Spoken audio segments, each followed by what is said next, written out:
তো hello everyone, চলে এসেছি আবার একটা নিউ মিনি ব্লগ নিয়ে। তো সবাই কেমন আছেন? তো মামারা চলে এসেছেন আর মিহি ওনারা আসতে ওনাদের সঙ্গে খেলছিল।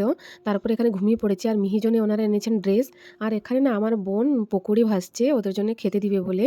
আর এখানে মামা আর মামার ছোট মেয়ে ওরা ছাদে যাচ্ছে আমাদের ছাদটা কেমন তৈরি হচ্ছে দেখার জন্যে, আমাদের যে ঘরটা তৈরি হয়েছে। তারপরে মা এখানে না ওদেরকে খাবার বেড়ে দিচ্ছে, মানে ওরা ব্রেকফাস্ট করে চলে যাবে পরীক্ষা দিতে। এখন সময় হয়ে গেছে তাই মামার ছোট মেয়ে মানে নিশা ও বেরিয়ে পড়েছে পরীক্ষা দিতে যাবে বলে, টাইম হয়ে গেছে তাই জন্য।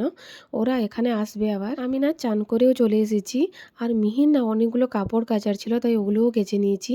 আর আজকে রান্নাটা না আমি করব, আমার বোন বললো আজকে রান্নাটা আমাকে করতে, তাই এগুলো এখানে আমি মাছগুলো ধুয়ে নিচ্ছি। এখন আমি মাছটা ভেজে নিচ্ছি।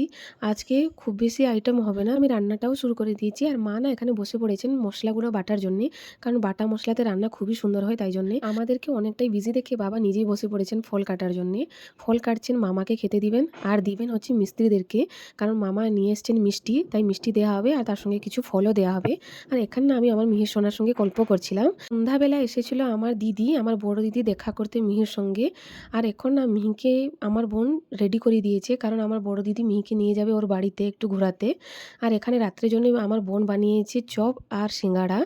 তো আমি এখানে খেয়ে ওকে রিভিউ দিচ্ছি যে খুবই সুন্দর হয়েছে। সো ভিডিওটা রাখলাম এই পর্যন্তই, দেখা হচ্ছে কোনো নেক্সট মিনি ব্লগে। টাটা।